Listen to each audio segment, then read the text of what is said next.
With 8 years of real estate experience and deep roots in Alliance, Heather Prince is more than just your local realtor. She's a proud graduate of Alliance High School and the University of Mount Union. She is also a lifelong supporter of her community. As a dedicated Homes for Heroes affiliate, Heather is honored to give back to those who serve. Teachers, healthcare professionals, firefighters, and EMTs, along with law enforcement who buy or sell a home with Heather, will receive a special reward check after closing. A heartfelt thank you for their service. Local, loyal, here for our heroes. Thinking of making a move? Contact Heather today. Heather Prince with Howard Hanna Real Estate Services, your hometown real estate experts. Big news for your foot, ankle, and leg health. The Lower Extremity Specialty Alliance, formerly the Alliance and Salem Foot and Ankle Clinics, has grown to serve you better. We have a new location in North Canton, plus 2 new podiatrists and a dedicated vascular physician. Get advanced, compassionate care closer to home. Call today to schedule your appointment at either of our convenient locations or visit us online at alliancefoothandankle.com. No quit in your pain? Then step up your game at D. Domenico Chiropractic and Acupuncture. We combine gentle chiropractic care and proven acupuncture treatments to help you feel better the natural way. Stop by our office at 1164 Alliance Road Northwest in Minerva or give us a call at 330-868-2117. D. Domenico Chiropractic and Acupuncture, a proud supporter of Minerva Athletics. Here at Crowell Interiors in Malvern, we're your local one-stop shop for flooring, furniture, cabinetry, countertops, and home decor, carrying trusted brands like Lazy Boy, Mohawk, Shaw, Lancer, Birch, Cambria, and many more. Visit us at 403 North Reed Avenue in Malvern or give us a call at 330-863-2553. Family owned and operated since 1994, we focus on delivering quality and genuine services so you can love your home today and tomorrow. At Crowell Lumber Company in Malvern, we carry everything you need to build and maintain your home. Cutting keys and fixing your window screens are just a couple of our services we offer, and we can deliver your large orders as well. Visit us at 222 West Main Street in Malvern, Ohio, or call us at 330-863-0303. You can also visit our new website at crowellumber.com. Crowell Lumber Company in Malvern, for all your building needs since 1945. The Minerva Athletic Boosters Club is dedicated to supporting the needs of the Minerva Athletic Department and all varsity sports teams. We also assist our middle school teams and work year-round to raise funds that directly benefit our athletes.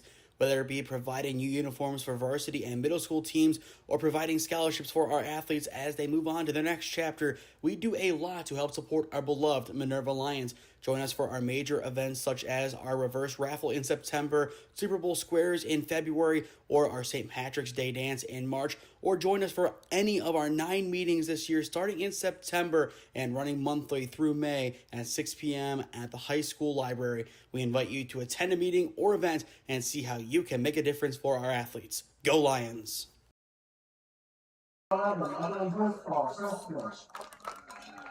Number 55, Willie Fisher, freshman. And now the starters. Number 4, Michaela Malcolm, junior. Number 5, Ollie Dietrich, sophomore. Number 10, Jasmine Garlick, junior. Number 13, Elise Beck, senior. Number 15, Ellen Hirschball, senior. Number 16, Sally Pernuk, senior. Number 19, Luke Parker, junior. Number 23, Savannah Halifax, junior. Number 24, Ali Rock, junior. Number 30, Rebecca Rock, senior. And number 31, Rose Lyle, sophomore. The name of the coach by next coach Morgan Stewart, assistant coach Brooks Smith. And now let's meet the Minerva Lions, first to non-starters. Number 13, Alexis Laney, freshman. Number 20, Isabella Brigham, freshman. Number 21, Shavonda Cole, freshman. And now the starters, number 2, October sophomore. Number 4, Nicole Daly, freshman. Number 6, Alice Sullivan, sophomore. Number 9, Ashley Rick, sophomore. Number 10, Renee Patton, senior. Number 12, Robert Hines, sophomore. Number 14, Avon, freshman. Number 15, is a Whitewater junior. Number 17, Lydia Valier, sophomore. Number 18, Sophia Stewart, sophomore. And number 19, Katie Oakland, sophomore. The Lions are coached by head coach Chris Revendale, assistant coach Troy Velasco. Ladies and gentlemen, we live in a country where freedom might go on. Please stand and gentlemen, kindly remove your hats for the playing of the national anthem.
Yeah, thank you. I just want to say first, all glory to God. Without him, I am nothing. Power the shove, Neighbor Nation, we will see you on Saturday afternoon. Riley Meister gets the point. Back into left field, say goodnight to that baseball. This is another one. It's back to back jacks for KSU Tuscarawas. Needs a point, and it's alive. Hanson pushes it over. Unbelievable. We play on. It's blocked. We're tied. We're tied. Unbelievable.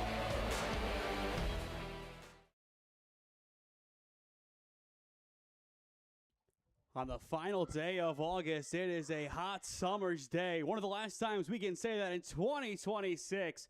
But for the first time in this school year, we are coming to you live from Minerva High School as you are watching OHSAA Soccer on SmeeSports in partnership with the Minerva Athletic Boosters Club. A good matchup today on hand as the Minerva Lions take on the Northwest Indians. Hello, friends. Nathan Smee on the call for you tonight live on SmeeSports. Joining me in a little while will be Parker Linkus. But as of 6 o'clock, he was on the second to last hole of his golf match today, so he is not here for kickoff. For now, it'll be me flying solo for this one. Should be a good battle. 3-2 Minerva, 2-2 Northwest. Two teams who have battled hard this season, looking for a pivotal win tonight before September begins. A really packed conference schedule for both teams, especially for Northwest, who plays in the ultra-competitive Pac-7, a conference that sees you play your opponents twice a season. One of the few conferences that does that in this area, as this one will roll back to the goalkeeper. It'll be Allie Sullivan in between the posts tonight for Minerva. A really good season last year for the Lions, a key shot stopper for them, and she looks to be another key player today and for the rest of this season on this young team. I would say defensively, she is going to be the player to watch tonight for the Minerva Lions. Of course, a lot of players will have to step up, including Sophia Burek, who is the leading goal scorer by far this season with 10 strikes, 7 of which came in the 9-0 win against Crestwood. But there's a lot of talent on this young team. Northwest looking for an early opportunity as this one is cleared away by Kahn. That was McKenna Malcolm going in for that opportunity. And it's a quick throw in for the Indians as it rolls out of play. I expect this Northwest team to come in from Canal Fulton tonight and play with a extra bit of pace behind them. I wouldn't be surprised if they play quicker and more aggressive on the ball, as it looks like that is going to be their approach early on in this one. But Minerva able to intercept. It's Burek. And taken back this time by Lecker, as Minerva is able to win it back with Kahn. But this is the back and forth that I would expect all night. Carfax. At the back line, it falls for Ross. 38:30 on the clock in the opening frame. No real shots or any real dangerous opportunities as of yet. We've seen some quick starts this season on the men's side, especially. You can look back at that game on Thursday. We had a goal in the opening 30 seconds. Tonight, not at all the same thing. The Indians have this one on the edge of the 18. Dietrich looks to square in. Sullivan off her line, loses it. And it's 1-0 Northwest. So they do get their quick start after all. A solid strike for the Indians as they begin their road conquest in style. It was a difficult decision for Sullivan. Had to come off her line, had to play the ball well. Northwest just took perfect advantage of it and was able to slot it in. Only so much you can do there as you watch it back on the replay. Just fell in a dangerous area, and then from there, the rest was simple. So Ruth Lecker gets her first goal of the night. Had 5 goals, 1 assist last season. And a 1-0 lead for Northwest. They play with the advantage. And I'm sure they are far from done tonight as here comes their attack once again. It's Goal-like, their leading scorer from a season ago. Goal-like through the defense. Strong tackle from Minerva. And they are able to clear this one away for the time being. And I will say, for this being a few months ahead, August game, it is still very muggy outside. And I think that'll definitely play a role, especially in the second half. Neither team has the most depth. Minerva, they have 3 subs. Northwest, it appears they have 5 players active on the bench. So a combined 8 subs between these teams, disproportionately allotted. It really goes to show that technicality along with that endurance is going to be 2 key factors to look at as this game goes on. Minerva will win a throw on the far side. Burek trying to play it on, but taken away by Trent. And Northwest, they'll try to build this counterattack. Plenty of pace coming from their attack as this one goes back to Sullivan, and she will clear. Those are the boosts that she will have to use early and often in this game if she is to have success defensively. This Northwest team is going to play a high line as they have so far. And the quicker she gets rid of the ball, the better, as that one was intended for Malcolm, just way too strong. But this Minerva team, 3-2, they're here for a reason. Yes, they lost one of their all-time best players in Kylie Lippincott a year ago. You also lost some other key seniors from that team. But you bring back a lot of great players. And again, with Sophia Burek playing the way that she has this season, she is going to be the next leader of this team and already has proven to be the next leader of this team. At the same time, she can't score every single goal this season. And this team has to understand that. Carfax up the pitch to Lecker, who scored the opener. And Minerva will take it away. It's White Leather trying to play this one through a little bit far in front of Daling. So just over 4 minutes in, Northwest up 1-0 courtesy of Lecker. And they might be on here once again. Malcolm played in, but again, Sullivan off her line, able to clear it away. Excellent poise from the sophomore shot stopper. So far this season, 56 saves, allowing only 15 goals, a 79% save rate in comparison to last year, and 84.8 in that category. Malcolm on the near wing for Northwest.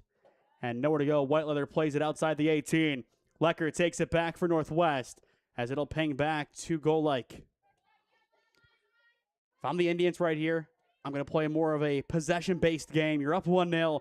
You have control on the road. That doesn't happen all too often. Play with that advantage. Play with that control and see where it takes you.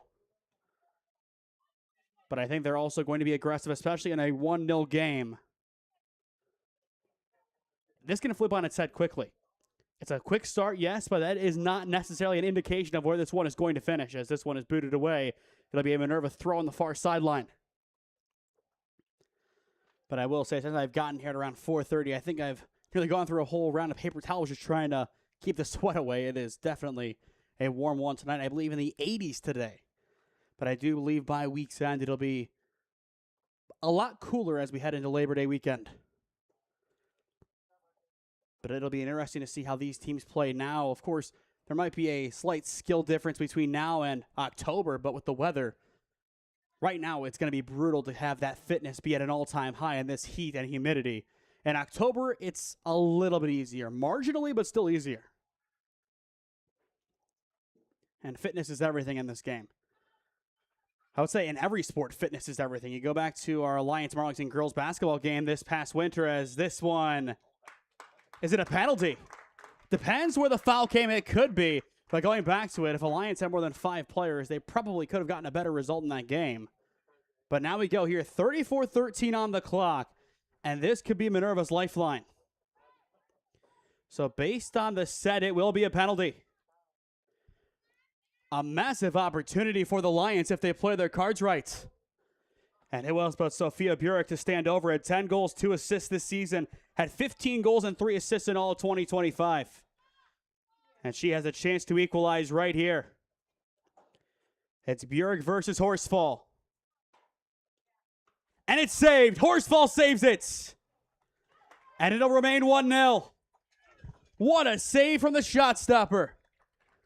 That would have been a huge swing of momentum for Minerva. But for Horsfall, yet another save. Had 117 last year, saved nearly 85% of the shots she faced.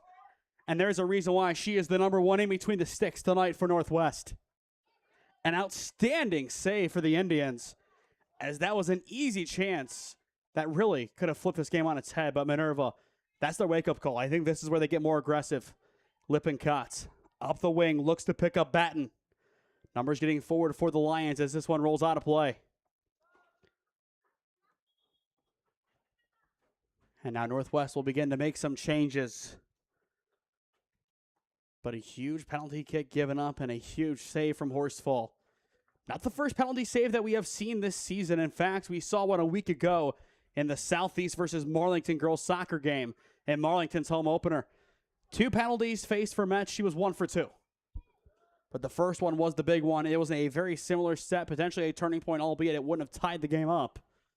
But it was the talisman of Southeast against the shot stopper of Marlington. And in the end, the shot stopper did just enough. And that game ended up being 6-1. So in the grand scheme of things, if that goal went in, it wouldn't have changed really anything. But Northwest on the counter again. Numbers getting forward for the Indians as this one goes out. They'll keep it on the far side with a throw-in. But for us, this will be soccer game 1 of, I think, 3 this week. Only 3 this week, yes, that's correct. We had 5 last week, but adding on volleyball Thursday.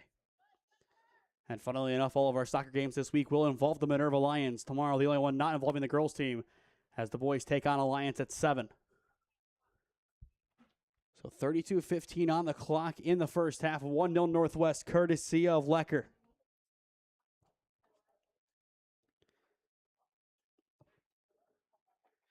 And it goes right back to Minerva. A wayward throw, and it goes to the Lions.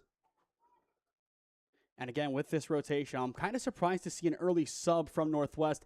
I think it was more mandated because of the pen than anything. But I think for Minerva, I think it'll be a while before we see one. But numbers getting forward again for the Indians. But strong defense as of now for the Minerva Lions as this one rolls out. It'll stay with the Indians, it appears. As I think Northwest is ready to make another change on the far touchline. But they will have to wait. Another great opportunity for the Indians, but Minerva takes it right back. And those are the throws that you have to make sure you do everything right. It's goal-like for Northwest. Beautiful through ball in on the wing, trying to pick up Fisher. Fisher to the corner flag. Will play it out. And this will go for an Allie Sullivan goal kick. And this is where we see the change for Northwest.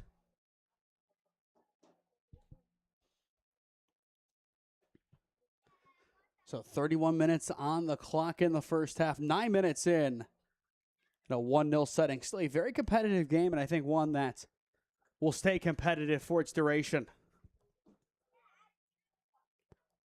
Goal-like intercepts on the goal kick. And Minerva able to poke it away. This one played in for Malcolm, and Sullivan is there. But this is where Northwest goes back to that high line, applies that pressure once again. I'm kind of surprised they shied away from it. They kind of sat back further when Minerva began to semi-control the midfield, and that's when the Lions had their great opportunity. If Northwest can keep this high line going, which I advocate for most teams that can play this well on the ball, they'll control this game. And again, on the road, that doesn't happen all too often, no matter the competition level. Usually those teams on the road that are just better go in and win by force, not by control. Burek on the throw-in. Taken away, and a strong clearance by Northwest. Minerva once again will have the throw on the far side. So just over 10 minutes in, Minerva, one great chance. Northwest, same for them.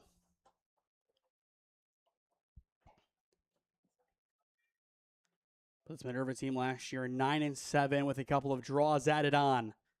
A really solid team. The last time we saw them, a really good win on senior night over New Philadelphia.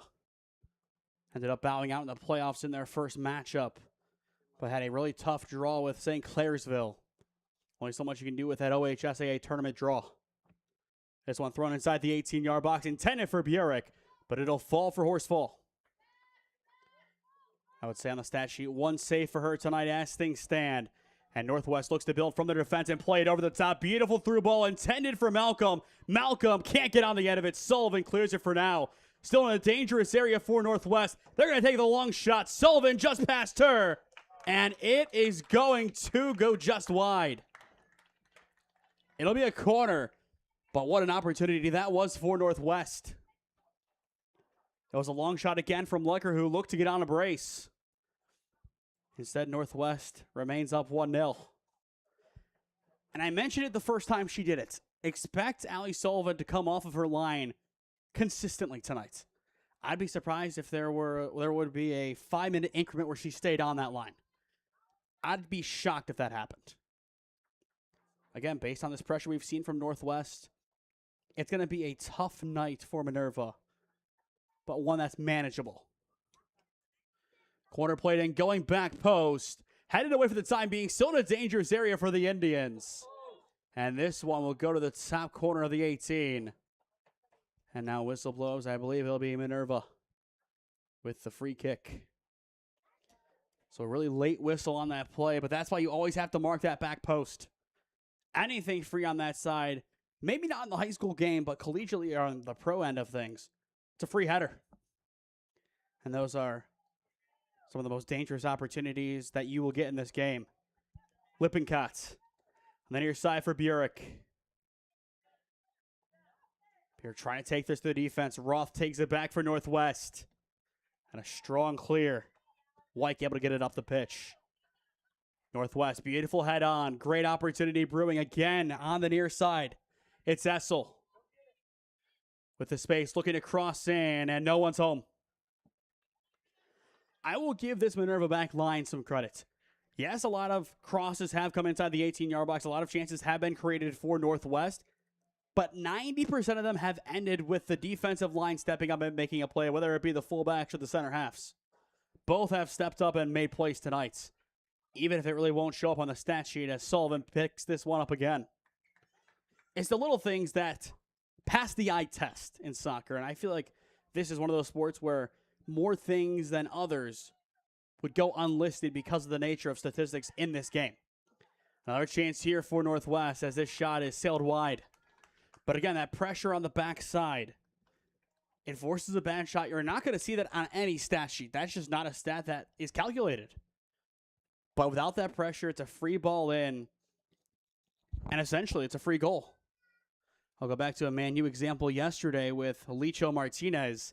Played around outside the box, gave the ball away. It was a free lane, one-on-one chance against Lamans, and it was an easy goal for Ipswich. If he just doesn't play around with it, it's not a stat that'll show up on the stat sheet, but it's one that prevents a goal. Kind of a similar concept there, just a lot smarter play from Minerva in comparison to one of the great Manchester United center backs, which says something. So 25:50 on the clock in the first half. Minerva will have the throw on the far side. And if they can continue this counter-attacking style, they'll get opportunities. They just need to make sure they take them. And here comes the long shot. They'll fire this one in, and then it's over the bar. Not a bad look from Lippincott, and those are the shots that I think will give them the most success, at least in this first half. If Horsfall is going to be a brick wall up close like she was on the penalty, why not try to chip her from long range? Going back to a game that we did recently, Marlington at Revere, the only goal in that game was a chip shot from the edge of the 18. If the goalie isn't placed perfectly like you would be on a penalty, you could easily catch them off guard and take away pretty much what would otherwise be a simple save. Batten trying to create. 24:50 on the clock in the first half as, again, Northwest will play it on the near side, and they will send it away for a Minerva throw-in. Again, you are watching OHSAA Soccer on SmeeSports, presented by the Minerva Athletic Boosters Club. Lecker, the lone goal scorer so far for Northwest in this 1-0 affair.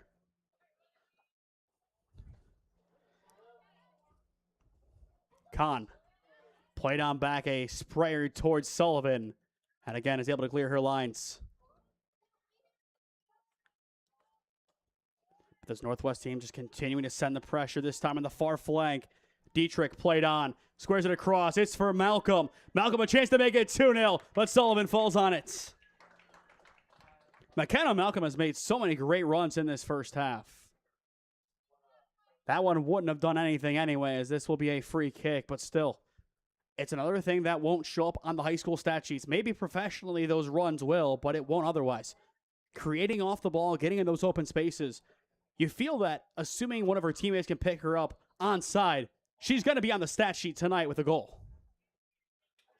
She has that incisive run, and we've seen it multiple times. I'd say 2 or 3 already. And there is still plenty of time left in this game. This game still far from really having any indication of where it's going to go, despite it being 1-0. Go like. Played on back, now up top. Lecker on the near side, it falls for Malcolm. Malcolm has the space. Malcolm shoots, and it's saved by Sullivan. Again, a nice run off the ball, got in some open space. Had the timing, just couldn't get it past Sullivan.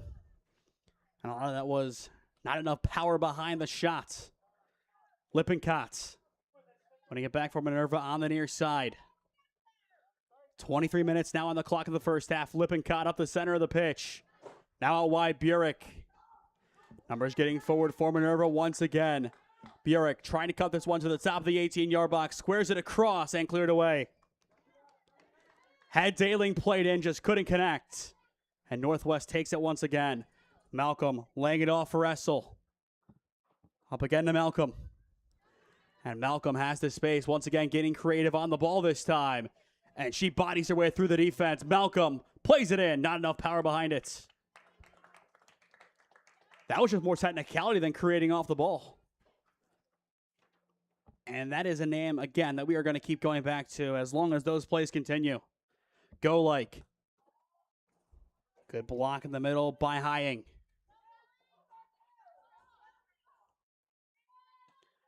Carnifex. Up the wing, out of play it goes, and this one will belong to the Lions. So still 1 goal in this game, and that came in the opening 5 minutes. So in that regard, very similar to Thursday's match between Alliance and Lake. The difference is 3 minutes in versus 30 seconds. Slightly different in the end. This one falls for Minerva. Numbers getting forward, a good opportunity as this one is cleared away by Trent. It'll be a throw in a dangerous area for the Lions. But Batten getting creative yet again. And the Lions will throw this one inside the 18-yard box. Go like pokes away. Lippincott the long shot, and it'll go right to the goalkeeper, Horsfall. But again, going for that long opportunity. It's what I expect Minerva to do for the rest of this first half, unless they have a wide open look. Horsfall has shown her class so far in the opening 20 minutes. She's proven one-on-one she can still stand tall, which most goalkeepers at this level cannot do. Galarnu. She'll go down, but finds Burek. Play on is the call. Burek poked forward and intercepted. Northwest playing up the far flank. It'll fall for Dietrich. And a good backtrack by White, able to poke it out of play, and she will keep it with the Lions. But this midfield battle still being dominated in the most basic standard of it by Northwest. But Minerva still finding a way to get an opportunity or two, as I don't believe they've made a substitution yet. That is something we talked about a little bit before the game started. Those substitutions, it'll be few and far between. I mean, St. Vincent St. Mary had a whole host of subs in our first girls soccer match of the season, and they didn't make a change until after halftime. But I think they had anywhere between 8 to 12 subs. They had a full bench. They just didn't make those changes. Some teams, even with that depth, just opts to play with their 11. And it makes sense. Professionally, it's You're subbed off, you're done. High school and college, not the case. So you can empty your bench, in a sense, in those games a lot more. And Northwest has done that so far. Nice through ball on the far flank. Numbers getting forward again for the Indians. Can they find their brace? Lecker played to the top of the 18-yard box, and it deflects wide. Tried finding Kernot in the center. And Minerva is able to take it back again. Burick played in behind as it'll roll wide. Carnifex lets this one go out of play. It'll be a Northwest throw-in. Officially past the 20-minute mark, halfway through this opening 40-minute period. Still 1-0 Northwest. Trent. Up the pitch goes on the far side for Lecker. Good movement in the midfield again by the Indians. Lecker again out wide. Looks to go for go-like in the center. Give and go. Too strong on the wing. The creation still is there. The ideas are still there from Northwest. They're just looking for an opportunity to actually make something happen with it. And again, their goal, yes, it was nicely worked. It's still on the goalkeeper coming off her line. And then they just dribbled right around her, and it was a wide open net. And I feel like that goal was extremely misleading for where this game was going to end up going. And I think once that penalty was given, the idea of it was simple. Okay, we're going to see goals galore. Not the case today. Batten. Minerva getting forward once again. Burick lays it off again for Batten. Has the space. Great tackle on the top of the 18. Trent keeps the Lions out as it rolls back to their defensive line. Wyke going up the pitch. Everybody's there, and it's clear offside. I mean, if you just would have looked on there, it would have looked like Minerva was the team playing defense. You had 3 or 4 players offside. Don't know if it was just timing or Northwest thought that ball wasn't coming back. But either way, it'll settle for a free kick. I was going to say, if that was onside, I would be stunned and have so many questions about that defense. Some of which we would never get the answer to. Still 17-10 on the clock in the first half. A good battle so far. Only the one stoppage, and that was for the penalty kick. Otherwise, a relatively clean match as things stand, but of course that can change. Malcolm for goal-like. Up the wing, numbers getting forward. It's Essel now for Northwest. Essel bodying her way in and cleared away. Lily Kahn sends it towards the corner flag. A great bit of resolve. And this one will settle for a Northwest corner. So you give the set piece opportunity, but you save a one-on-one chance. Just great composure all the way around. Actually, this one's going to be a throw-in a little bit further down the line than expected. As this one rolls through everybody and it goes for a goal kick. And again, that's one of those plays with that kind of defense. You're not going to see anything on the stat sheet for Lily Kahn. It's one that if you were here watching the game, you remember, hey, she had a goal-saving tackle in around the 25th minute of the match. It's something that won't show up on any stat sheet, but it's still a huge play in the grand scheme of the game. Without this defense stepping up the way they have after that first goal, easy 3 or 4-0 right now for Northwest. Malcolm, in all honesty, with a worse defense, would be on a double at least, if not a hat trick.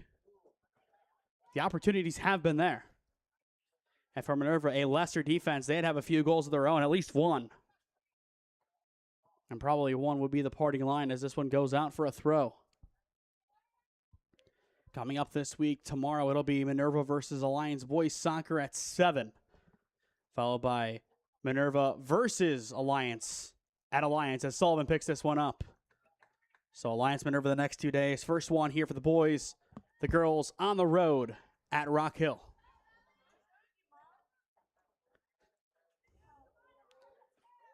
Daling has it taken away, rolled out.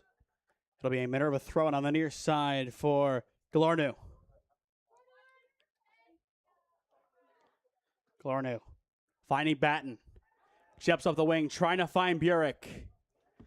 And Northwest defense is there as this one is cleared away. So just over 25 minutes in. And it has been a box-to-box battle. A few happenings inside the 18s. But nothing really to write home about. Burek trying to find an opportunity as this one is cleared away. On the near side, Dailing. Or rather, Malcolm. And this one shipped through. Go like one-on-one with Sullivan. A chance to make it 2-0. And Sullivan is there to pick it up. A great stop from the sophomore, denying the talisman of Northwest. Again, last season, 13 goals, 6 assists for goal-like. She was their star player. 5-10-2 on the season, but she was the biggest bright spot on that team. And again, showing why she's one of the best. Malcolm. Found goal-like, couldn't create anything. Kahn. Up the center. Lippincott. Minerva building a counterattack. Numbers getting forward. Beautiful through ball in here. Trying to pick up Dailing. And it's just too rich of a pass. Carnifax there. And she will take this one away. And it'll be a goal kick. I was going to say, if that didn't go out of play initially, I'm very confused why she took it out for a corner. She had plenty of time to either turn back up pitch or at a minimum send it away for what would have been an easy throw-in. But Northwest's defense still stands tall. They have been outstanding today. No other way to put it. But Minerva, they're used to playing in these tight games. Their last couple of games have been these really close affairs. Malcolm played it on the near side. One-on-one against Sullivan. It's Malcolm denied again. But another chance. Malcolm again denied by Sullivan. Allie Sullivan is playing as one heck of a sweeper keeper tonight.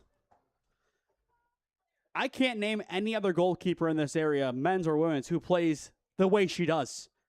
It's a Manuel Neuer-esque style, the sweeper keeper.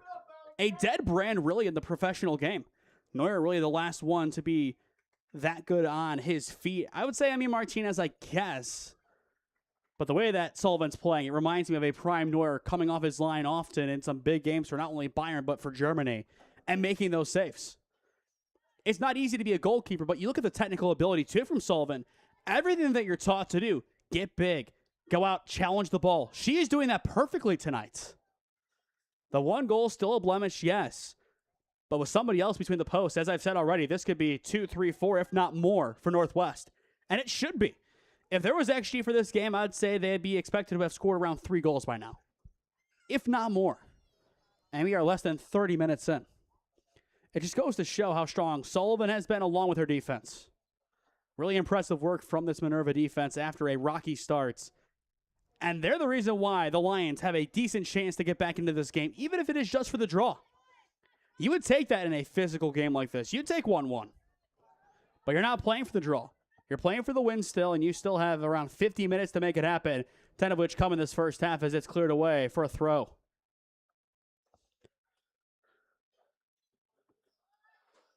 But again, Allie Sullivan not playing scared as the shot stopper.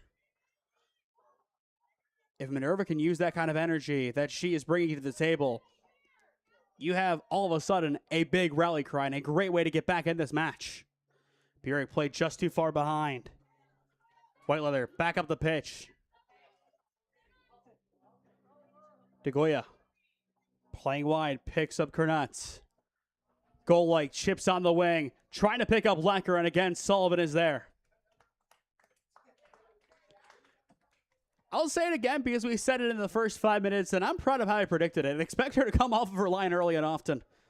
I don't think there could have been any other sentence that I could have said about this game that would be more true than Sullivan living on the edge of the 18-yard box. And it's worked. And I think subconsciously for Northwest, with the passes that they're playing, they're still expecting her to stay back. That's how you're pretty much training. You're not expecting the goalkeeper to come off the line as much as Sullivan has. That's why all of these passes are going long. They think they have more room than they actually do. And that's going to be a halftime adjustment. I can guarantee you Northwest will go to the half and say, shorten up. If not, it's going to stay 1-0. They almost need to shorten up. And if they can make that adjustment on the fly in the next 10 minutes, more power to them. But it just feels like that's a halftime adjustment. And for Minerva, you have to counterattack a little bit better. That's your way back in. If you can get Burek and Lippincott to be on the same brainwave and build a counter on the flanks, it's 1-1. And you still, again, plenty of time to make it happen. Go like. Fighting your way in as this one is cleared away by Batten. But once again, you are watching OHSAA Soccer on SmeeSports, presented by the Minerva Athletic Boosters Club. As always, we thank them for supporting our Minerva broadcast along with the rest of our sponsors tonight, which will give them a proper shout-out before the end of this first half. And right before we go to the halftime break, as this one is out for a goal kick. And for those who know how our coverage works in this area, this is not a Alliance or Marlington broadcast, so this is an independent game of Channel 1022. So without these advertiser supports, we couldn't be here today. So make sure that once you see those ads at halftime, you go and patronize these local businesses and support all they do, as we have a lot of great sponsors, some of the best in the area. Burek. Does a nice job to win it, now plays it out wide. Galarnu. The center of the pitch, trying to get forward, has the ball taken. Strong challenge by Rebecca Ross. The chip blocked, and I think that kind of knocked the wind out of that Minerva Lion. She appears to be okay, but she'll walk this one off slowly. Roth playing this one forward, and again, Sullivan is there for Minerva. And it looks like play is going to continue. Wouldn't have been surprised or blamed them if they would have stopped play there, but I also understand why they didn't. As here comes Lippincott building this counterattack. Daling along in support. It's still Lippincott for the Minerva Lions. Lays it in for Daling. It's 1-1. What did I say moments ago? It was going to be a counterattack. It was always going to be a counterattack. The Lions are right back in it. And now it looks like they're going to rule it out. I think offside is the call. We're going to watch it back on the replay. We'll see. Based on the touch, I think maybe a hair offside. It's close. But Annabelle Daling denied of her third goal of the season. It was close. It was so marginal. It's tough. Again, without the actual VAR lines, it's impossible to say exactly where she was when that ball was kicked. But Minerva, again, building a counter. Lippincott on the wing. And that's the right move. Played away. Trent clears it for the throw-in. But that was quite close. But as I said, it's going to be a counterattack. That's how Minerva is going to get back into this game. They have the pace, they have the players to build these counters, and they have all game. But I feel like, again, going back to the opening few minutes, if you had said 1-0 around halftime after that quick goal from Northwest, very few would have believed you. But that's where we are right here. A physical, strong back-and-forth battle. And a nice box out from Minerva to win the corner. That was a heads-up play from Liz Batten. Knew that Northwest was there. Boxed out, got between the ball and the defender. And sets up this set piece.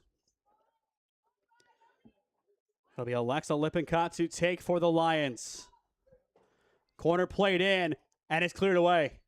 I believe Horsfall got a piece of it. Lippincott looks to square it back into the 18-yard box, and it falls for Burek just wide. Their chemistry is there. Burek just couldn't navigate it in. Again, so close, but yet so far. And it'll be a Northwest goal kick. Or offside, really. Either way, I think it would have been an easy goal kick decision. And now that time, I did not think that she was offside by any stretch. The first one I do think they got right. As tough as it is, with still 5:40 on the clock in this first half. Batten. But this Minerva team, they have upped their physicality quite a bit as of late. Malcolm played on, and the flag will come up for offside. I don't think we've really seen offside called all too much this season over the past couple of weeks. I think we've seen our offside call counter on a broadcast tripled. Third or fourth of this first half alone. I think we've maybe seen it once or twice before. If that. Now, we have seen a lot of yellow cards this season. I will say that. We have seen so many cards. Hopefully that'll stop soon. Burek shipping forward. It falls back to Northwest. On the near side of pinballs, Dietrich flicks it forward. Golike takes the heavy touch. Golike is in one-on-one with Sullivan. Sullivan denies the first time of asking. Another massive save for Ellie Sullivan. Golike, another chance, cleared away. Where would the Minerva Lions be without Allison Sullivan? I don't think that's a question they want to answer. And still 4:35 on the clock in this first half. They need to get to halftime, and they need to regroup. But again, it comes down to her coming off of her line. Northwest expects to have a lot more space than they actually do. And when they make those plays, they don't have it. Daling played in and cleared away. And it rolls for Malcolm. She will stay onside. It's a 2-on-1, and Sullivan is able to save. I think the back line thought it was a simple clearance. And lucky to not have given up another. Batten trying to play it near side. No one home. Carnifax takes away for Northwest. And it'll go for a Minerva throw-in. So down to the final 5 minutes of this first half. Time quickly winding down. But this has been an excellent opening 40 minutes. Throw inside the 18. And Northwest is able to take this one away. And they build a counter here. Numbers getting forward. Malcolm chipped forward. And strong defense by Minerva. Khan able to play it away. It'll be a Northwest throw, now down to 3:20 on the clock. And I think the Indians know that this first half winding to a close, they want to get one more to feel a lot more comfortable at the break.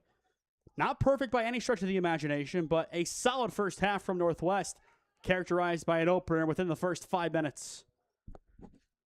You take that away along with that penalty save. It has been nothing for the past half hour. Chance after chance, just played too long. And they have not been able to once again break down Sullivan. Which is interesting in the order of operations. They broke down her coming off her line immediately. Since then, haven't been able to replicate it. You'd think it would be the other way around. Golike. Batten gets a piece. Now played out wide. Northwest again building with the flanks. Lecker, the give and go laid on, too strong. Batten pinballs it away. And this one will go to Minerva. Clock will continue to run. 2:19 on the clock in the first half. Maybe one or two opportunities remain in the opening 40 for Minerva before they head off to the halftime break. And I feel like at least in one of these, you send as many numbers as you can forward and see what happens. If you can get something on the board here, make it 1-1, and it's manageable. As long as it doesn't become 2-0, you are still in this game at the break. And Northwest, they want to make it 2-0 before the break. Strong physicality on the far side by Wyke. She'll win it back. Lippincott touches this one out for a Northwest throw. Now down to the final 90 seconds of the first half. But after there's still 40 minutes of exciting action left to play. And it's really anybody's game. Again, you have that goal. It does tip the scale in favor of Northwest ever so slightly. But you can feel this is still anybody's match. And it will be as long as Minerva's defense holds up the way it has since that opener. Malcolm plays it out wide. Heavy touch there from Dietrich. And Dietrich will take this one towards the corner flag. Chips it on back. No one home for Northwest. It goes right back to Minerva as we enter the final minute of this first half. Burick up the wing. Tries to find Daling. And a strong clear by Trent. And it looks like this midfield battle is going to take us potentially to the break. McDowell. Taken away again. Rolled on. Malcolm played in again for Northwest. But Sullivan is there on the edge of the 18-yard box. Now 30 seconds remain in this first half. Lippincott chips forward on the near wing. Carnifax back into the mix. Lippincott can't connect. Try to find Burick over the top. And now one final attack for Northwest. Malcolm played in. Cleared away towards the sideline. Down to the final 10 seconds. A quick throw coming in for Dietrich. Wasting no time. Headed away. Dietrich goes forward again on the edge of the 18. It'll roll back to Minerva. They chip towards the touchline. And that is halftime. Ruth Lecker got the opener in the opening 5 minutes. A penalty save from Horsfall kept it 1-0, as that is where we go to the break. You are watching OHSAA Soccer on SmeeSports in partnership with the Minerva Athletic Boosters Club, as this one, at the break, is 1-0 Northwest. With 8 years of real estate experience and deep roots in Alliance, Heather Prince is more than just your local realtor. She's a proud graduate of Alliance High School and the University of Mount Union. She is also a lifelong supporter of her community. As a dedicated Homes for Heroes affiliate, Heather is honored to give back to those who serve. Teachers, healthcare professionals, firefighters, and EMTs, along with law enforcement who buy or sell a home with Heather, will receive a special reward check after closing. A heartfelt thank you for their service. Local, loyal, here for our heroes. Thinking of making a move? Contact Heather today. Heather Prince with Howard Hanna Real Estate Services, your hometown real estate experts. At Sports Zone, our state-of-the-art indoor facility features 2 batting cages equipped with pitching machines and Rapsodo technology, giving athletes the tools they need to elevate their game. We also have indoor soccer fields perfect for sports practices, leagues, private training sessions, and birthday parties. When it's time to take things outside, enjoy our 2 turf baseball fields complete with outdoor batting cages and bullpens. Whether you're training, competing, or just looking to get better every day, Sports Zone is the place to do it. Go to our website at sportszone.statstack.io or contact us at 412-313-4295 to rent out our facilities today. Welcome to Sports Zone, your premier destination for year-round training and competition. Big news for your foot, ankle, and leg health. The Lower Extremity Specialty Alliance, formerly the Alliance and Salem Foot and Ankle Clinics, has grown to serve you better. We have a new location in North Canton, plus 2 new podiatrists and a dedicated vascular physician. Get advanced, compassionate care closer to home. Call today to schedule your appointment at either of our convenient locations or visit us online at alliancefoothandankle.com.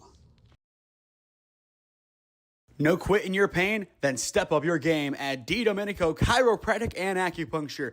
We combine gentle chiropractic care and proven acupuncture treatments to help you feel better the natural way. Stop by our office at 1164 Alliance Road Northwest in Minerva or give us a call at 330-868-2117. D. Domenico Chiropractic and Acupuncture, a proud supporter of Minerva Athletics.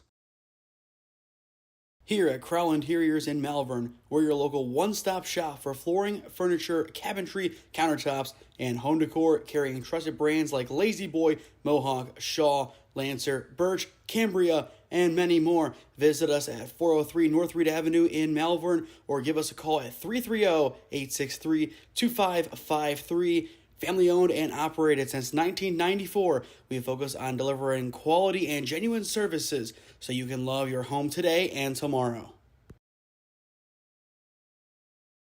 At Crowell Lumber Company in Malvern, we carry everything you need to build and maintain your home. Cutting keys and fixing your window screens are just a couple of our services we offer, and we can deliver your large orders as well. Visit us at 222 West Main Street in Malvern, Ohio, or call us at 330-863-0303. You can also visit our new website at crowlumber.com. Crowell Lumber Company in Malvern, for all your building needs since 1945. The Minerva Athletic Boosters Club is dedicated to supporting the needs of the Minerva Athletic Department and all varsity sports teams. We also assist our middle school teams and work year-round to raise funds that directly benefit our athletes. Whether it be providing new uniforms for varsity and middle school teams or providing scholarships for our athletes as they move on to their next chapter, we do a lot to help support our beloved Minerva Lions. Join us for our major events such as our reverse raffle in September, Super Bowl squares in February, or our St. Patrick's Day dance in March, or join us for any of our 9 meetings this year starting in September and running monthly through May at 6 p.m. at the high school library. We invite you to attend a meeting or event and see how you can make a difference for our athletes. Go Lions!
Before we get back to the action, if you or someone you know is a business owner looking to advertise during broadcast in the Cleveland or Stark County area, contact us at one of those avenues on your screen, and I would love to work out a deal with you to promote the best of your business and your brand.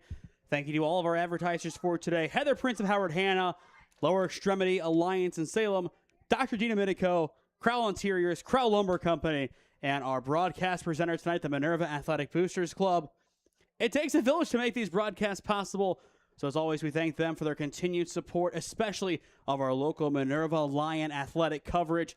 None of this would be possible without them. If you want to join us, by all means, contact us. Winter is coming.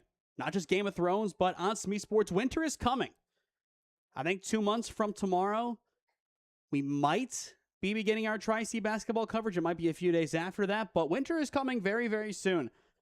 And I think around that point, that is when we will have our final fall broadcast. So keep that in mind, as I believe our plan for the fall, barring a state championship run for one of our teams, would be the exciting conclusion of the OHSAA Volleyball Regional Championships held at Alliance High School.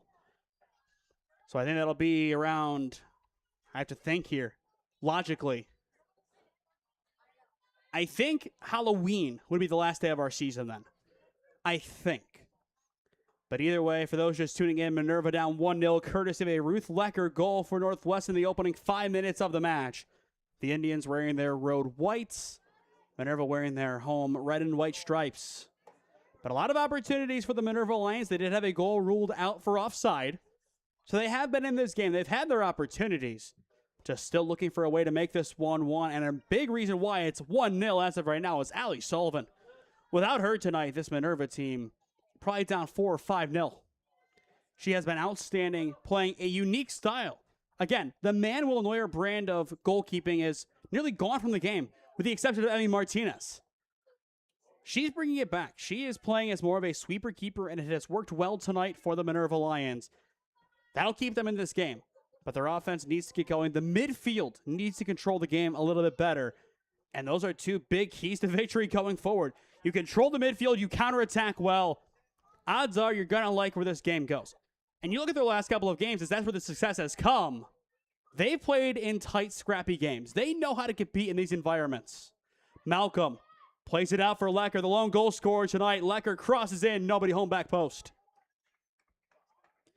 But you look at this season, a 9-0 win, then 5-1 and 9-1 losses. Beyond that, 2-0 and 2-1 wins. This Minerva team plays close games. They have played teams tight. They know how to compete when the going gets tough. And that is a mark of a really good soccer team. And this team can really compete well. And I think Wednesday we're going to see that against Alliance in the EBC opener for them. I think they're going to go to Rock Hill and play quite well. The question is, will Alliance's depth be enough?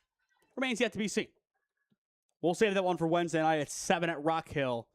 As the next 2 nights, there'll be Minerva versus Alliance Soccer, boys tomorrow, girls on Wednesday. So get used to the Lions and the Aviators on the screen. Free kick for the Lions, headed towards the 18-yard box. And nobody is home to see this one as it will roll out of play. And it's going to be a corner. So a chance for Minerva once again on the set piece. Based on what we've seen today, they like to whip it either A, right in line with the goal line towards that near post, or B, looping over everybody to the back post. Typically, if it's past the 6-yard box, it's not what they do. Pointing exactly. They go back post. It's spilled to the center of the 18-yard box. It's a chance, and they take it. 1-1. It's a perfect set piece for the Minerva Lions, and they are right back in it. This time, no offside to rule it out. And the fans below us are loving it. We expected Minerva to get on the board at some point, and they figured it out.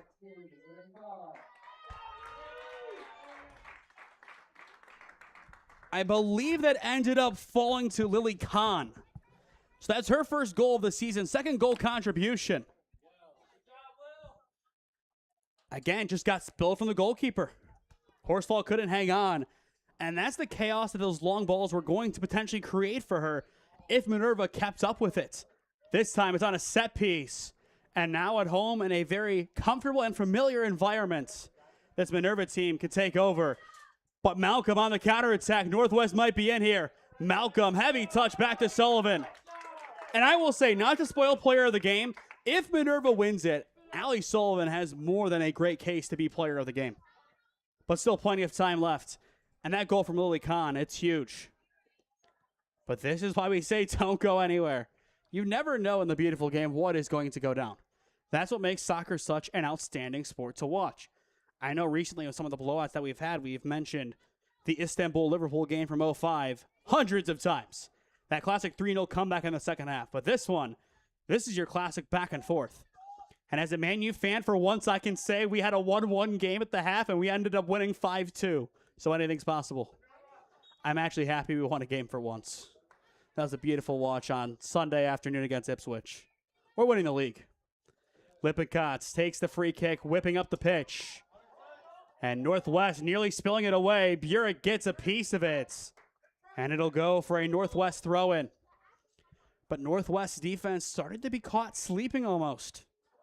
They're being a lot more hesitant, it feels like. A lot more overconfident, playing like they're still up. And that's a dangerous mantra to have. If you play like you're still winning this game, you are going to lose it. I just don't see you winning the game if you're going to play with that overconfidence. You have to be technically sound for the next 35 minutes, both teams. And that might only be enough for a draw. Just depends on which team can play their cards a little bit better. Daling, fighting for possession on the near side, loses it. Lecker, up the pitch, threw a ball in, tries to pick up Malcolm, and a strong defense. Lee Kahn sees this one off to Ali Sullivan. Kahn, the goal scorer, and now Kahn, the great defender. One of those unsung heroes tonight for Minerva in their defensive line. The center backs and the fullbacks have worked quite well together today, and that is, again, a reason why they are still in this game. Batten plays a far side, and it'll roll for a Minerva throw-in. And the Lions will make a change. It'll be Brigham, the freshman, coming on in place of Kahn. So Lily Kahn, for at least a few moments, will get some rest. And I think the second half, Minerva is going to dip into their bench a lot more than they did in the first half. Again, with the heat and the humidity, this is where players are going to really feel the effects of it. It's going to happen. It always does at this point in the game. You get to that 60th minute, you're exhausted, especially if you're playing the entire 80. It's going to hit you a lot harder than it would on a cool 50-degree night in October. It's a big difference. And that's why these early season games are so tough. The heat, it's at its all-time high, or at least where it should be at an all-time high during the season. But this is Northeast Ohio, so that always can change. I know football-wise, we had some really cold games quickly once we reached the OHSAA tournament. Weather flips quickly, and it's just such an underrated part of the game. Especially once you go to winter, it doesn't even matter anymore because you're not playing outside. Well, except for OHSAA football in the first week of December for their state championships. Malcolm trying to turn the corner, but taken away by White Leather. Northwest squaring one in again, and it'll go wide. And Sullivan will have the goal kick. Beyond our Alliance and Minerva matchups tomorrow and Wednesday, it'll be Marlington Carrollton Volleyball 6:30 on Thursday, and then Alliance Streetsboro Soccer on Friday. That game at 7 p.m. at Karis Stadium. And that'll round out our 5-game slate this week, Monday through Friday. Before next week, we get back to work with games TBD, because, again, our schedule is ever-changing. Lecker on the near side, getting forward for Northwest, squares this one in, and Sullivan is there. I still feel like, once again, this Northwest team is expecting Sullivan to hang back the way they're crossing the ball in. If this was a goalkeeper who stayed more true to her line, then yes, these would be great one-on-one chances created. But she is off her line, and I don't think that Northwest has been able to make that adjustment yet. That's the big issue right now, and it's been clear for the past over half hour, if not more. They're assuming that Sullivan is going to hang back. You have to treat the 18-yard box pretty much as the goal line. You get it across there and get it away from Sullivan, it's going to be wide open. But if you play that one anywhere near the 6-yard box, it's going to be picked up. And we've seen that already. As for Minerva, they just need to force mistakes, and that is their way in. That's how they are back in this game. They forced a mistake on a set piece. Quick throw trying to catch Northwest sleeping. And again, Minerva will throw, wasting no time. Burek on the wing. Looking to square this one in, and she will force it out, but she will last touch it. It'll be a goal kick for Northwest. Still 31:30 left to play in regulation tonight. Did have some rain earlier on today, but in the end, besides the humidity, a nice setting for tonight's match and a great way to close out the month of August. September is here. Pumpkin spice, I guess, is back. But the year continues to move along. Burek squares this one in, and it's cleared away. We might have to be in the business of doing some non-sports related pulls, especially with that. Could be something we add on. I don't know. We'll see.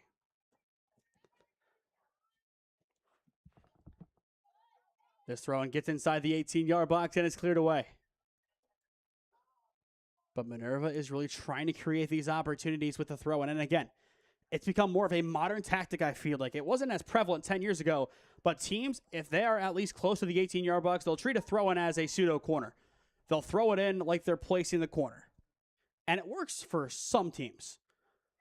But it also does expose you at the back, because if you set it up like a corner, putting that many numbers forward and it doesn't work, your midfield has to work overtime to even give your defense a chance. And that's the only risk of it.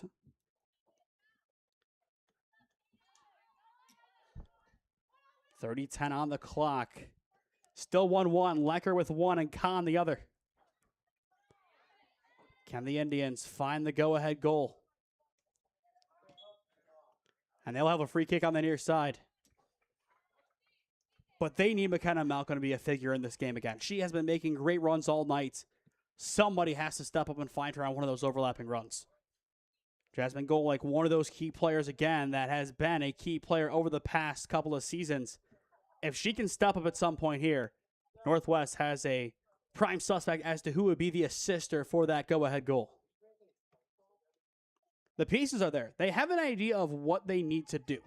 They just need a little bit better execution. And that's how it goes. You have the game plan. You know what you need to do. You know where you need to be. And sometimes in a game like this, especially when it's this close, you deviate from that game plan. But Northwest, they'll waste no time. They take the free kick, and it goes to Sullivan. And again, you see how far off the line she is. You look at it. With the end zone dimensions, it's 10 yards. So she is over halfway up the 18-yard box.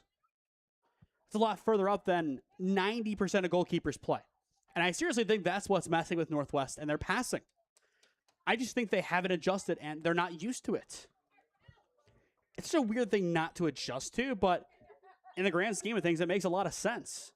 If you go through practice, you watch film, you play teams expecting the goalkeeper to hang more towards the 6-yard box, you're going to develop attacks around that, opposed to a team who plays well off their line, leaving the goal pretty much exposed, but yet only allowing one goal early.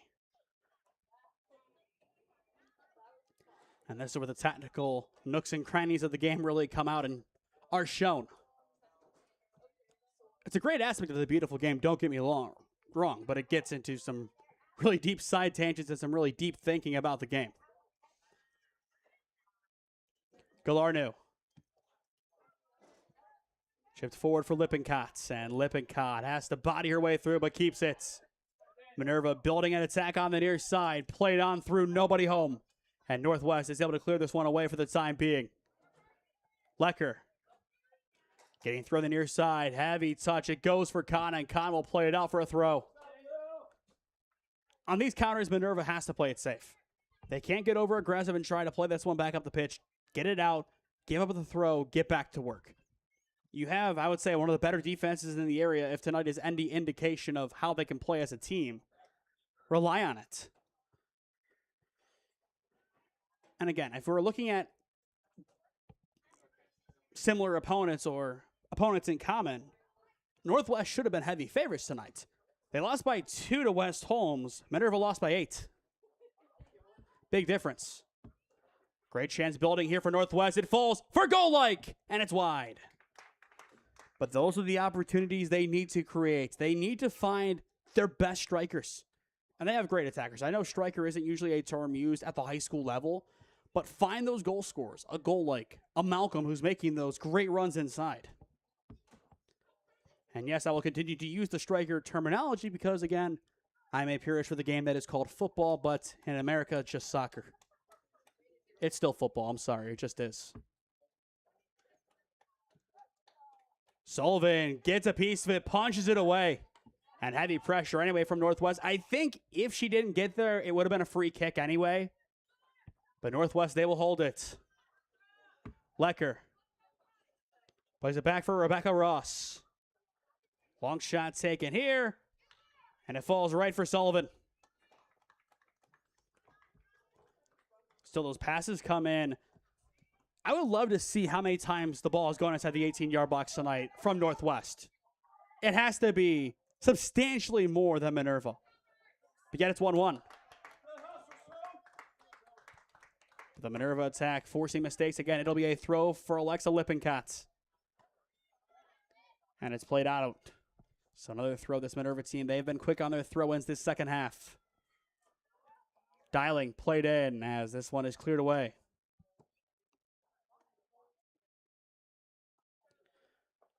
But you look at this, 25 minutes left.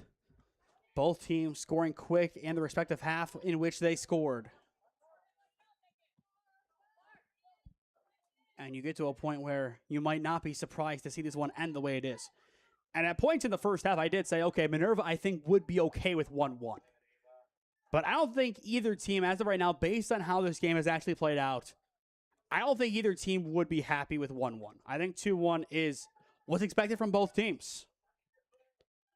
Dietrich played on the far side. Dietrich getting forward. She'll draw the contact, and it's a free kick just on the edge of the 18-yard box for the Indians. This is going to be one of their best-looking opportunities for the remainder of the game.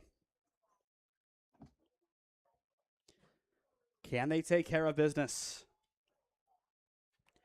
And as well, the question is, do you just take the shot? We've seen that quite a bit this season. If your goal, like, you just take it from here and go for it. And I think she kind of did. I would say half shot, half cross. I think that's one of those that she puts in a dangerous area. If somebody gets on the end of it, great. If not, it's going towards that back post. I don't hate the opportunity, but still one that does not move the needle for Northwest. Lecker trying to win it back. And Minerva will take it back. So 24 minutes left to play in regulation as we are going to have a quick substitution in the broadcast. But real quick, this one crossed in. A chance to make it 2-1. Sullivan falls on it. And now we welcome Parker Linkus to the broadcast booth. How you guys doing today? Have you did the camera? There we go. Sorry. So now I can actually look at my rosters. I'll tell you what, this was the second time I think I've done the camera and called at the same time. It's not easy, Parker. So glad to have you with us tonight as we get the exciting conclusion here. Bjork played in just on the edge of the 18-yard box as this one rolls away. It'll be a free kick. Bjork commits the foul as that'll go on Roth. But all right, how's golf? Oh, it's so long. I think it took us about 4 hours to do it. So you do golf and soccer? Yes, sir. We'll talk a little bit about your men's team as you look at last season, 2 wins, already up to 3 on the season. So we'll give you guys your time of day here, but just to paint the picture, since you are pretty much just tuning in with us, Lecker scored the opener for Northwest in the opening 5 minutes of the match. Early on in the second half, mistake from the goalkeeper for Northwest, spills it away to Khan. She equalizes, and it's been a back-and-forth battle in the midfield. He should be caught up to speed. Yeah, that sounds like a good match to me. It has been outstanding. And I think the biggest issue for Northwest, I'm going to continue saying it until they fix it, they just assume Sullivan stays on her line, which if you've seen this team play, which I'm sure you have, you know she does not. No, she's all over the place. Kind of like me. She's all been, over the place. And that's right, you're one of the goalkeepers on this team. Yes, sir. But you'll see her playing 10, 15 yards off her line quite consistently. As this one is given away for a free kick. So while we have a second, what's changed for Minerva boys soccer going from 2 wins last year to 3 in the first 5? I think it's definitely we're just having fun. We're just having fun. We're not taking it, we're taking it serious, of course, but we're having fun. We're playing together. We listen to each other. And I think that's what wins games. I'd agree. I really do like that ideology. As this free kick goes right back to the Lions. You have 20-ish minutes on the clock here. Of course, I think it's easy to say who you go to. It's the player on the ball right now, Sophia Burek. Yeah. Lippincott, though, played in. Numbers getting forward on the wing. Daling played in. Daling, heavy touch for Minerva, and it's cleared away. Trent able to seal the edge for Northwest. But those are the kind of counterattacks that'll really help this Minerva team get back in it. And they've been countering well for the entire match, no doubt. Burek traps it, tries poking it over, and it goes well too long. So it'll be a goal kick for Northwest. But for those just tuning in, you are watching OHSAA Soccer on SmeeSports, presented by the Minerva Athletic Boosters Club. Again, after today, it's back-to-back days of Minerva versus Alliance Soccer. Yeah, I'm excited for tomorrow. That'll be a big game. A measuring stick game for you guys, of course. But one I would say is going to be competitive, especially if Noah can continue to play the way that he has this season in the clutch. Yes, I agree. And if I can stop a few goals.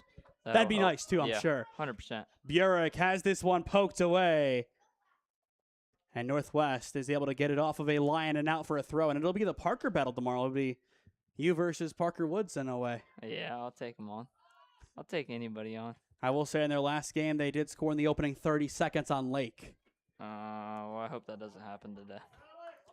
If it does, you know where we jinxed it, unfortunately. Yeah. You know where to find me, unfortunately, too. That's okay. This one, heavy touch from Dietrich right back to Sullivan. But you've seen her play. How would you describe her style in between the sticks? I like it. Now, I'm not a big... This is my first year playing soccer and, of course, broadcasting soccer. I think I did one last year with you, if I'm not mistaken. But I watch a lot of the World Cup a little bit, but she's playing outstanding this year as we speak. She's been outstanding. I mean, 75+% save rate over the past 2 seasons on a really young team. Yes, as a sophomore, she's been playing outstanding. And even as a freshman, she played outstanding. I remember that New Philly game. That was one of her best games of the season. Outstanding. Yes. Northwest wins this one back. Now, from a tactical standpoint here, how would you set up if you're both teams trying to win this game? Because I think based on what we've seen, neither team is satisfied with 1-1. No, you can't be. You just gotta play defense, but you want to put the pressure on their defense, but you don't want pressure on your defense, if that makes sense. You don't want them to score, but you want to score fast enough that you give your defense a break, they can catch their breath, and play good defense to not let up a goal. Press, but don't be exposed at the back. That's all it is. Yes. Yeah. You're learning. Yeah. I mean, realistically, I've only played soccer for about 3 games. Impressive. Kahn, a great challenge in the middle. Lippincott playing Burek forward on the near side, and it's just too strong. But those two, they're getting some good chemistry. It'll take time, but they're developing as this year goes on, and I'm sure come October, it'll be nearly perfect. Yeah. I can tell you one thing. I don't know how you're standing up here right now. It is 10,000 degrees in this bitch. I think I've used half the roll of paper towels to dry off in the last 2 hours. I don't know. It's terrible. Terrible. I've had the windows open since 4:30. I mean, it's still a nice press box. It's a great view. There's good Wi-Fi in the box, knock on wood. We're going to drop now, aren't we? But still, it's always fun to be back at Minerva. Our first broadcast for Minerva since, I know a game that you wish you'd forget in the Alliance game at home. Yeah, that's all right. The one before that you like, I'm sure. Very happy with how that one went. I love that one. Lippincott chips forward, Oh. and it's just a little bit too long. That has been the name of the game. As one of my old coaches once said, so close but yet so far. It's one of those random sayings that until you actually see it in action, you really don't understand what it means. But now that you actually see it happen, it makes a lot of sense. Dietrich up the wing, beautiful ball in here. Sullivan way off her line and still is able to clear. Wow. I mean, she was 25 yards off her goal line. What a beautiful clear. My comparison is Manuel Neuer. A little bit before your time, I'm sure, but I'm going to say, I'm going to cave to it. Emi Martinez for Argentina. That's the comparison. Just, I would say, a lot better to deal with. Yeah. By far. Good challenge here from Minerva. White able to get it out to the wing. Galarnu. Right back to Northwest on the heavy touch. 17 minutes left to play in regulation. Still anybody's match. And a chance here. Malcolm. Heavy touch to Sullivan. You would think at some point Northwest would try a chip shot. Oh, I think she just lost her shoe. Oh, she did. Just a little bit. And Minerva's counter is on. Burek played in. Oh. And she is going to boot this one up the pitch as it'll roll out of play. But that's just who she is as a player. She runs down the pitch with a full head of steam, and that's why she scored a tied program record 7 goals in a game. Yeah, I wish I was at that game. I think it would be pretty cool to watch. I wish we were there. So I remember seeing it on social media the next day, albeit I think I was still in Strongsville at that point, but outstanding. You look at her numbers over the past 2 seasons, 25 combined goals, 5 combined assists. I hate to say it because she's semi-close, but I think Kylie's record might be in jeopardy when it's all said and done. Yeah. We'll see. Still a long time to go, but right now Sophia Burek is having an outstanding season and only 5 games, now 6, scoring 2/3 of her total from last season. That just doesn't happen all too often. But I do think the girls are doing exactly what the men's team is doing as well. They're just going out there and having some fun. And that can make a world of difference in this game. It really can. Kahn up the wing and out of play for a Northwest throw-in. But if you're playing with extra pressure almost, it can really hurt. It definitely can. And I think we've seen that happen with teams where they put too much emphasis on being perfect. I agree. And the fun's gone. Yeah. That's why I think, I know they always say you got to take everything serious, but do you have to take everything serious? Maybe it just needs to be fun. Maybe a little bit. Northwest trying to get played on here as this one is sent away again. This defense has been outstanding. That first goal, it woke them up. They have been outstanding since. Pretty much perfect. And it's a lot of things that won't show up on the stat sheet too. Galarnu plays this one high. Lippincott shoved from behind. Free kick Minerva. And it's a yellow card. Well, we've seen so many this season, it was bound to happen. I think we've seen one in every single broadcast. Yeah, I'd probably say so. There wasn't one in my game last week. Kind of surprised. Tomorrow's a new day. Tomorrow is a new day. And there are plenty of aviators who love their yellow cards. Mr. Ganny, one of the main ones. Gosh, Jackson Ganny. I haven't talked to that dude in a while. Well, he might do some talking to you tomorrow, so we'll see. What's he play? Center back. Okay, so I won't see him much. He comes up for corners. Oh, okay. A little bit, at least.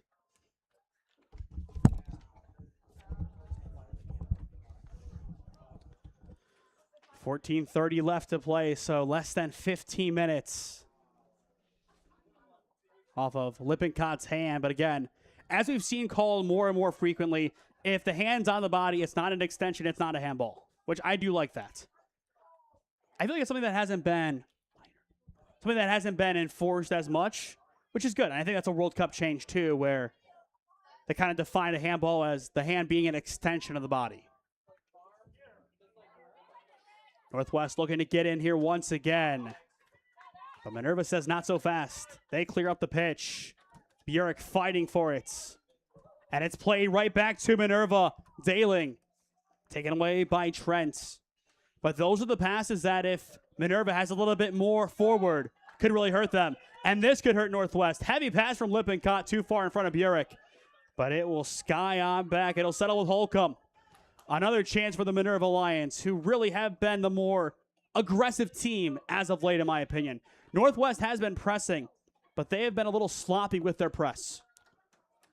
I haven't been here for the whole game. I was watching it on the way here back from golf. And that time Sullivan came 30 yards out of her box. I mean, she's 30 yards off the goal line. Yes, she is. I'm not good with my feet, but I can catch it. So don't pass it back to me. Just to put it in perspective, the way that she's come off her line tonight, she is nearly out of field goal range for some kickers. That's how far off the line she has come tonight. And it's worked. I've never seen this kind of performance at the high school level, but it's been impressive. And no matter how this one ends, she needs to keep her head held high. She has the makings to be an outstanding goalkeeper for years to come. She really does.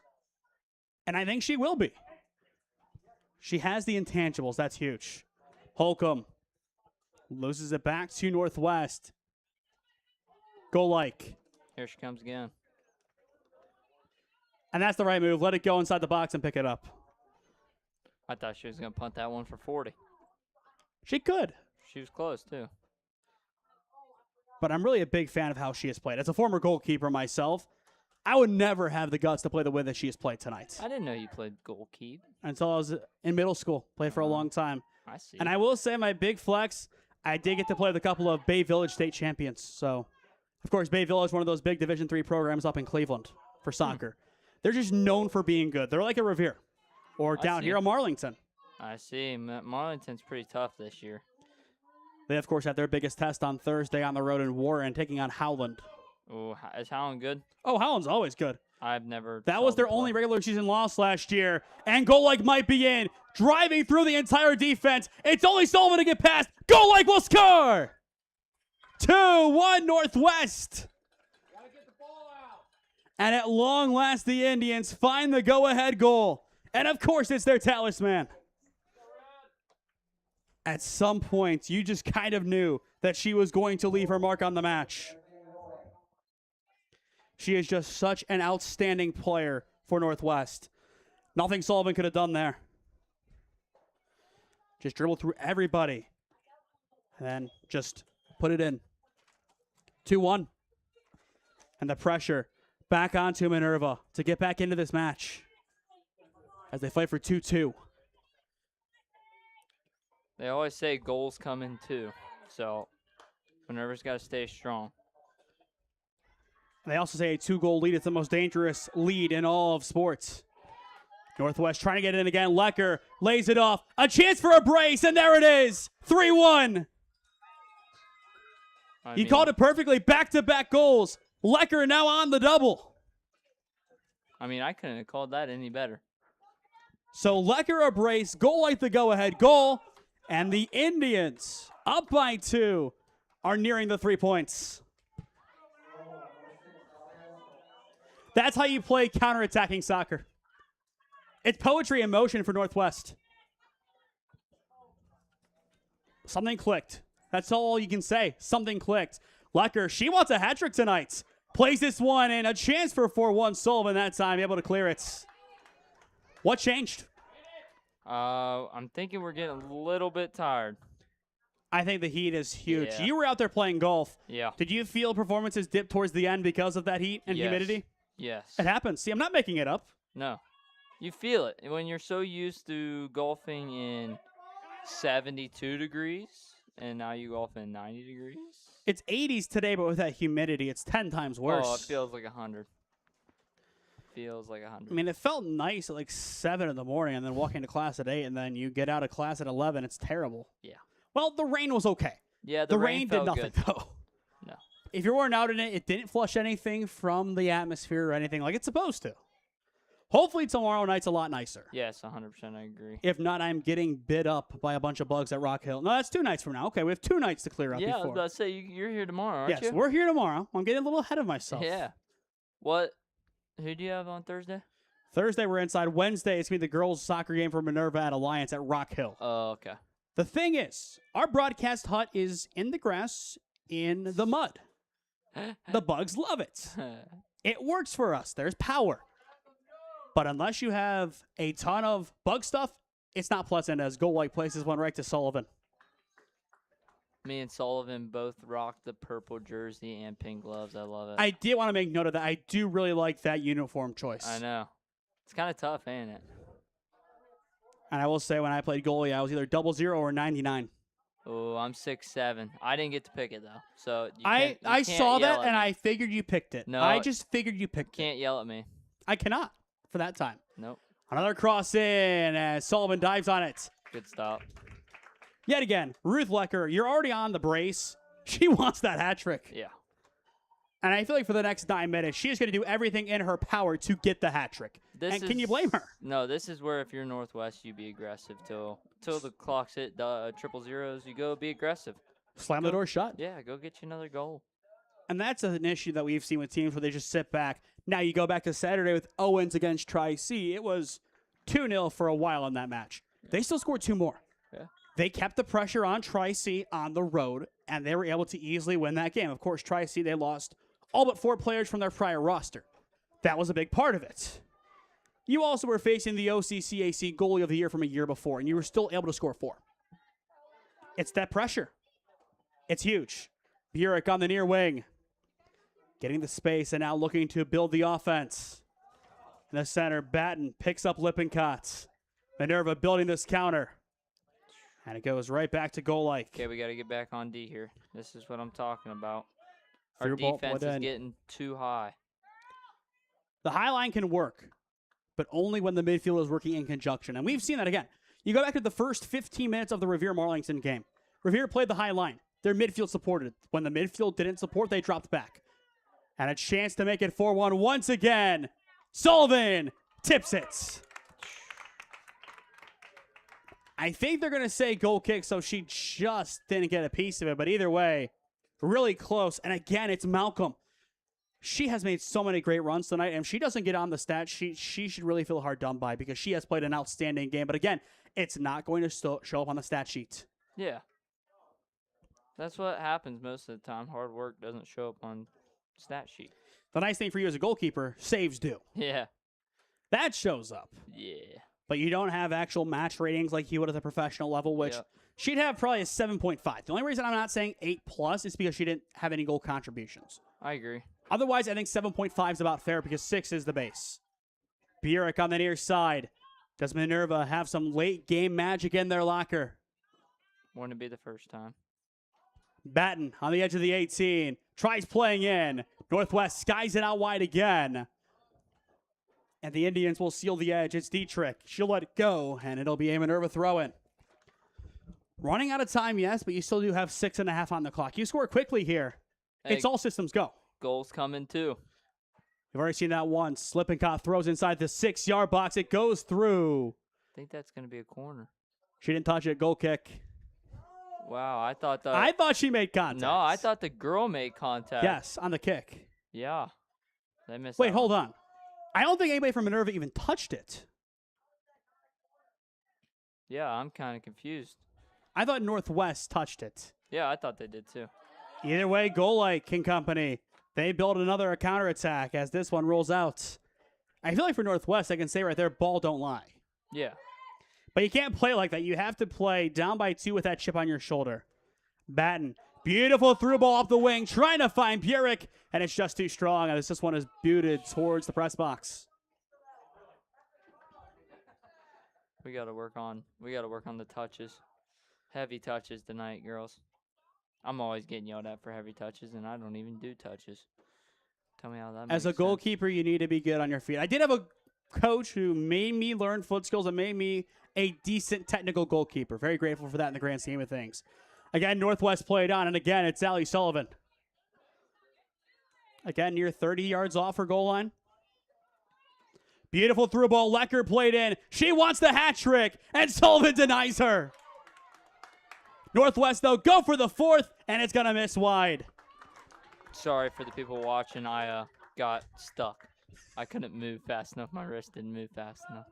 New tripod today, though. We had one that actually had to fit the Robert H. Hines press box dimensions. I see. As the windows open in a very interesting manner. They open bottom up opposed to left, right. So, and I will say at Kara Stadium, we don't have windows in our box, so we just use the Channel 1022 broadcast view for the Jumbotron. So that worked out quite nice. I think that's going to be a handball. Wow, they didn't call it. Again, if it's not an extension of the body, which I think that one was. Yeah, I think she stuck her arm out a little bit, but There's a lot of liberty taken in it. yeah. Through ball on the far wing once again for Northwest. Sullivan, did she touch it outside the box? They're going to say no, but that was close. I don't think she touched it with her hand. You're allowed to touch it with your Yes. foot. Of course. Of course. Of course. I thought it skipped up and hit her in the hand. It was close. That's a great through ball. Daling just can't get on the end of it. It does go out, and it goes for a Northwest throw. You have 4 minutes left to play. Wow. Minerva really needs to send everybody forward here. Yeah, you just got to go. Send the goalkeeper. And I will say the nice, not the goalkeeper yet. The nice thing about high school soccer, there is no goal difference. Yeah. It doesn't matter. Correct. It's not like a Premier League game where it's 1-0, you send everybody forward, okay, you lose 2-0, that hurts you in the end. Yeah. Here, it doesn't matter at all. Yeah, I agree. So, I was about to ask Coach Stewart. We were down 1-0 to Canton Central Catholic, and I was like, hey, Coach, can I go? Can I go, Coach? I'm assuming he said no. Dietrich, amid the pressure, still a pretty good shot on target, but it's Sullivan with the save. He didn't hear me. That's the only reason he didn't send me Okay. out. But I'm just impressed with the fact that that was that strong of a shot. Yeah. That's a good was. Batten able to intercept, plays it up the pitch, and nobody's home. Nobody is. Trent blocked, but nobody else there. Alexa's trying to put in that last 2-minute energy like in basketball. The front line is just trying to create anything and everything here. There's just only so much they can do. Lippincott fighting for it. And Northwest able to clear it for a moment as Minerva plays it up the pitch. 2.5 on the clock. You can really feel like Northwest is going to walk out of here with all 3 points. You got to get going if you're Minerva. You still have a little bit of time. Not much, but a little bit of time. But right now it looks to be a Northwest night as they will improve to 3-2 on the season. And again, one that could have potentially been a handball. Daling played up the far wing. Too strong in the end. Trent clears. And if I'm Northwest right now, if it's close, I'm clearing. Yeah, you just got to clear it. Don't give up a goal, a silly goal especially, and then the pressure's back on to you. I don't want to say time wasting, but essentially that's what you have to do. Yeah, you just got to be smart. Don't get a card for it. Like, that's a perfect clear, just not far enough. It wastes time. And Northwest, they can turn the corner again. But Minerva, this is where that high line comes in. They're going to keep this ball in their attacking half for as long as they can in the next minute and a half. Batten tries to get forward. Trent clears it again. She has been an underrated player. Elise Trent, an outstanding performance tonight. Lecker chipped in again. She goes for her hat trick. Lecker to get the hat trick. Beats Sullivan. Plays it in. And she is the hat trick hero for Northwest. 4-1 Indians. And at long last, Ruth Lecker gets her hat trick. She deserved it tonight. That was a great through ball by, I couldn't see. What number kicked that through ball? I think Golik may have been on the end of it, but you just see Lecker take it right past Sullivan and put it in the back of the nets. Yeah. But what a performance tonight for the Northwest Indians. They will indeed improve to 3-2 on the season. As for the first time this year, we see a hat trick on SmeeSports. So congratulations to Ruth Lecker on that great achievement. You should have saw one if you were at Minerva versus Edison. You would have saw a 5 hat trick. I don't even know what the name for that is. Well, Burek had a 2 hat trick and 1 over. Yeah. 7 goals, nothing crazy in one game. No, something slight. The Brazilians know something about a 7-1 game, though. They know something about it from 2014. Final 40 seconds. Northwest maybe not satisfied yet at 4-1. They're going to try to go score again. I can't blame them. Here they go. And they are on. Sullivan completely off her line. And again, will deny Malcolm. But still in a dangerous area. Northwest trying to chip it as it'll go away for a goal kick. Final 20 seconds. Make sure you stick with us after our final commercial break as we will announce our SmeeSports player of the game, which, again, we're not going to spoil it right here, but I think it's pretty clear as to who is going to walk out of here with those honors and with it a chance to make player of the week, which, depending on how we do it, could be an automatic bid to player of the month. Sullivan pokes this one away from Malcolm, and that'll do it. 4-1 Northwest. Lecker on a hat trick and go like the other. 4-1 your final. When we return, we will announce our player of the game presented by SmeeSports as you are watching OHSAA Soccer presented by the Minerva Athletic Boosters Club. With 8 years of real estate experience and deep roots in Alliance, Heather Prince is more than just your local realtor. She's a proud graduate of Alliance High School and the University of Mount Union. She is also a lifelong supporter of her community. As a dedicated Homes for Heroes affiliate, Heather is honored to give back to those who serve. Teachers, healthcare professionals, firefighters, and EMTs, along with law enforcement who buy or sell a home with Heather, will receive a special reward check after closing. A heartfelt thank you for their service. Local, loyal, here for our heroes. Thinking of making a move? Contact Heather today. Heather Prince with Howard Hanna Real Estate Services, your hometown real estate experts. Big news for your foot, ankle, and leg health. The Lower Extremity Specialty Alliance, formerly the Alliance and Salem Foot and Ankle Clinics, has grown to serve you better. We have a new location in North Canton, plus 2 new podiatrists and a dedicated vascular physician. Get advanced, compassionate care closer to home. Call today to schedule your appointment at either of our convenient locations or visit us online at alliancefootанdankle.com. No quit in your pain? Then step up your game at D. Domenico Chiropractic and Acupuncture. We combine gentle chiropractic care and proven acupuncture treatments to help you feel better the natural way. Stop by our office at 1164 Alliance Road Northwest in Minerva, or give us a call at 330-868-2117. D. Domenico Chiropractic and Acupuncture, a proud supporter of Minerva Athletics.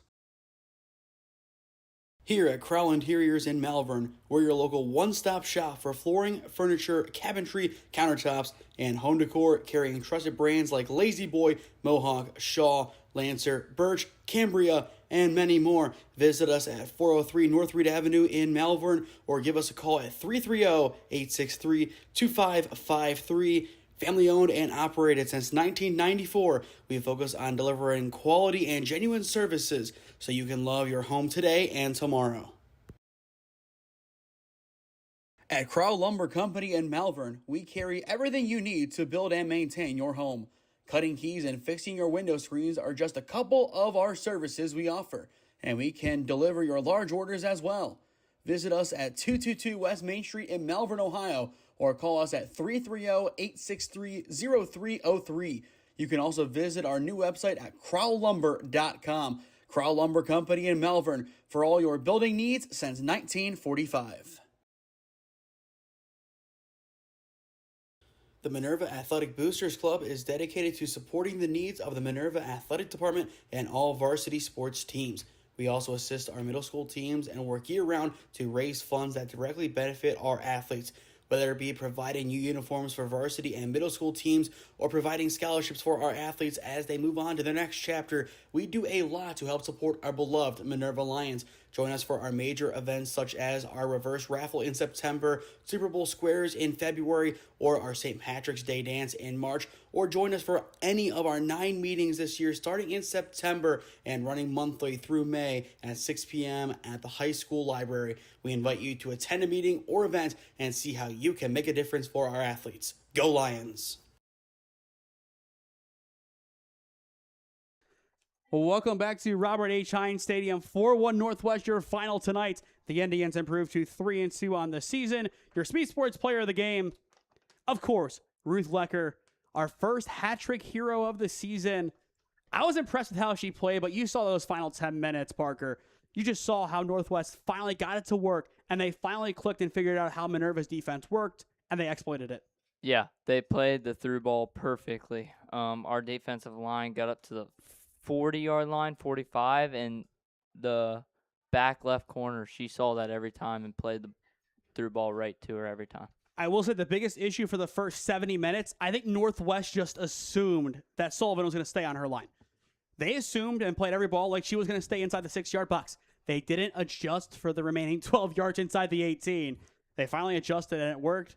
From what you saw, though, any positives for Minerva? And I would say the biggest one, though, the hustle, because that was there in the final 5 minutes. Yeah, no, definitely the great hustle by the girls. And we got a little tired at the end, but that's when the last 5 minutes you got to kick in that little energy boost you have. But it was a great game, and you're going to win some, you're going to lose some. You just got to keep on going. Still 3-3 on the season. Still a 500 record. You have some tough games coming up, including Wednesday at Alliance, which we will be there for that one. Parker, any closing thoughts before I give you, I'll say, 15 to 20 seconds to talk about tomorrow's matchup as you guys take on the Alliance Aviators, a tough team out of the EBC. Oh, I could go on for more than 15, 20 seconds, but I'm ready to go. First year goalie, 3 games in, and we're going to see what Alliance is made of because I saw Dover. I saw a few good teams. We're going to see what they're made of, see what I can stop and save, and my goal kicks. Dover saw you as well. Yeah, no, they definitely saw like a little baby bunny out there, and they're like, oh, I'm going to take advantage of this kid. But tomorrow should be a fun one, 7 p.m. Make sure you tune in. Hopefully you're in that match. We want to see you out there. Starting. You are starting tomorrow. Okay. Yep, I get the starting call at goalie for the rest of the season, hopefully.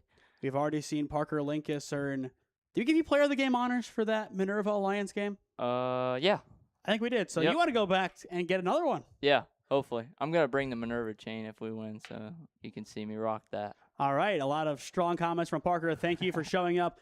A 60th minute substitution tonight off the golf team, so glad you can join us tonight. To stay up to date on all the games that we are covering, follow SmeeSports on Instagram and TikTok, SmeeSports LLC on Facebook and LinkedIn, and SmeeFist 2024 on Twitter, as well go down to below and subscribe. Well, there is no added cost. It greatly helps out all that we do here at SmeeSports as we cover the best of the Cleveland and Stark County areas. Again, to round out this week, we have Minerva Alliance Boys Soccer tomorrow at 7. The flip result for the girls at Rock Hill on Wednesday. Marlington Carrollton Volleyball on Thursday. Alliance Streetsboro Football on Friday. Well, that'll do it for us here tonight at Dr. Robert Hines Stadium.